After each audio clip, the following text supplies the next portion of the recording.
So your brain will actually make you quit like 40% quicker than you actually physically can do it. When you get to that breaking point, it's usually like, oh, I'm getting blisters, or I think I'm going to I'm pulled muscles, or I'm actually getting dehydrated, or like you've got all these excuses in your head, and that you will convince your brain that if you don't do this, you're actually going to have long-term damage. When actually, when you look at people like running marathons, I think they did this study where took a biopsy of people's muscles, and they found they had like 40% more ATP left in that muscle. So your brain will actually make you quit like 40% quicker than you actually physically can do it. It's a evolutionary protection mechanism. So if you are a hunter-gatherer and you were running away from danger, or you were hunting, your brain would have a quick reflex kick in early just so you'd have enough energy to get home. So our brain's got this buffer zone in it that keeps us safe.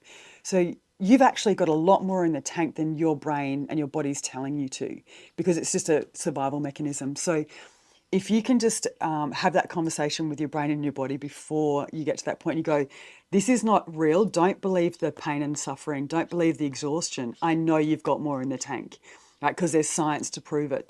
So you have these conversations worked out beforehand. Work out what are your excuses, your typical excuses, and then have the antidote conversation ready to go in your head. Almost third person your conversations in your head, as if you're like create distance between you and that the devil on your shoulder, and then you see it as a third person and you talk to it as if it's the third person, not you, and create distance. That's not me talking. That's something else. That's not what I want. So yeah, so having a really good awareness of your the devil inside is a really good way of battling that. I'm really stoked that we're having this chat before we do this, because we're now looking it's a lot further than we've ever cycled ever Yeah, before. yeah, So, and look, we've faced these sort of situations in yeah, the last challenges, but yeah, this is like so much more. yeah, So to put kind of like little strategies in place to be like, nah, yeah, like, that's yeah. really good. I also found so what you can do is you can count, and you can say, I'm going to see how many pedals it'll take to get to that next rock.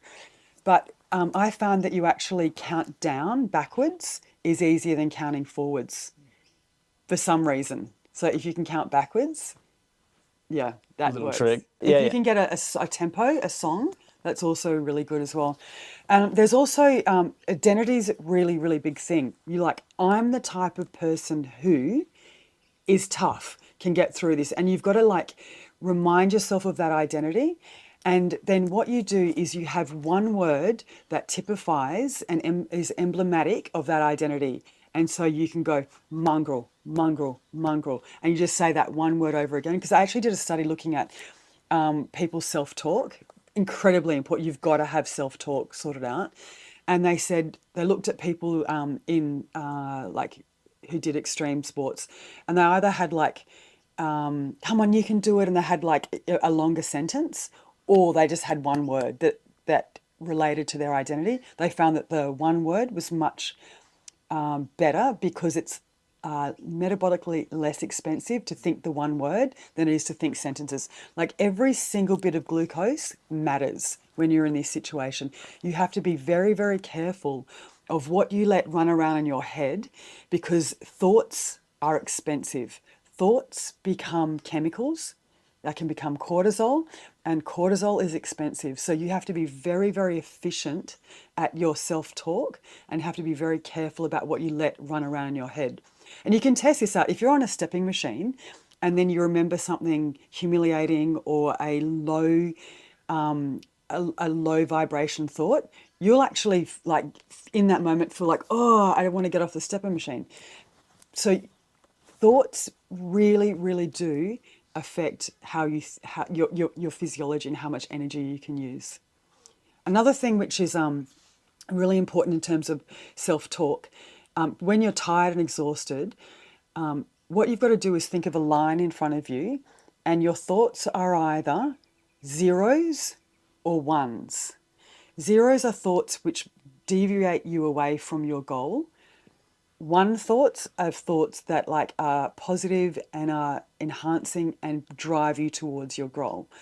And then when it comes down to it, you can say, was that a zero thought or was that a one thought?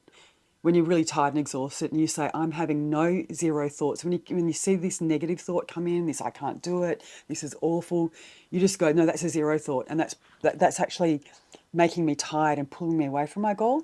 And I just think I just want one positive thoughts, one thoughts. I found